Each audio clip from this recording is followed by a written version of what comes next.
使用5年的苹果手机，对比使用5年的安卓机，你认为哪家强呢？这是粉丝送修的苹果13，有人说苹果手机能用10年，你认为呢？说实话，都用了5年了，这么有年份的手机，可能对你来说一文不值，但对于刚需的伙伴们，这是一个长情的陪伴。粉丝描述，这手机除了电池不耐用，其实手感以及日常的应付还是挺好的，唯独最近频繁发烫、卡顿。粉丝描述，这台手机一天要充8次电，出门必须带着充电宝，不然一点安全感都没有。他带着这个问题去到苹果售后，售后给出的方案需要更换电池，但原装电池价格700多，实在觉得太贵了。后来通过朋友的推荐，搜索世纪微风换电池团购，只需要98元起。通过试试看的心态观看了整个维修视频，过程惊艳到他了，让我们帮忙更换一块高容量的电池，并且要跟视频一样清洁手机和恢复防水防尘气密性。我跟他说，你的要求就是我们的常规操作，更换电池总是选择移植电芯，这样换好以后续航持久，还能正常查看电池的健康度，主要能够现场面对面维修，40分钟立等可取，让你修得放心，用得满意。视频看到这里，如果你对维修视频还算满意的话，刚好你的苹果手机也需要换电池，可以点击视频左下角的团购链接拍一单。团购里有更换苹果手机全系列更换电池的价格。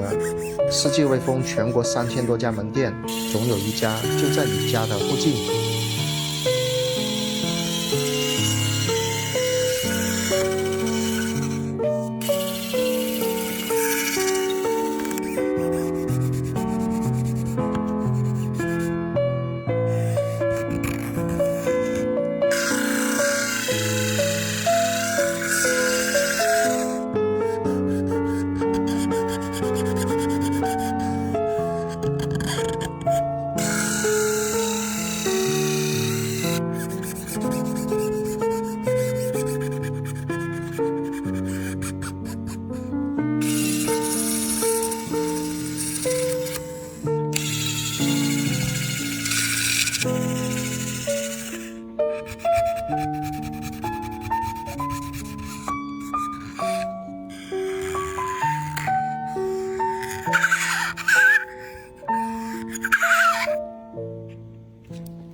Later.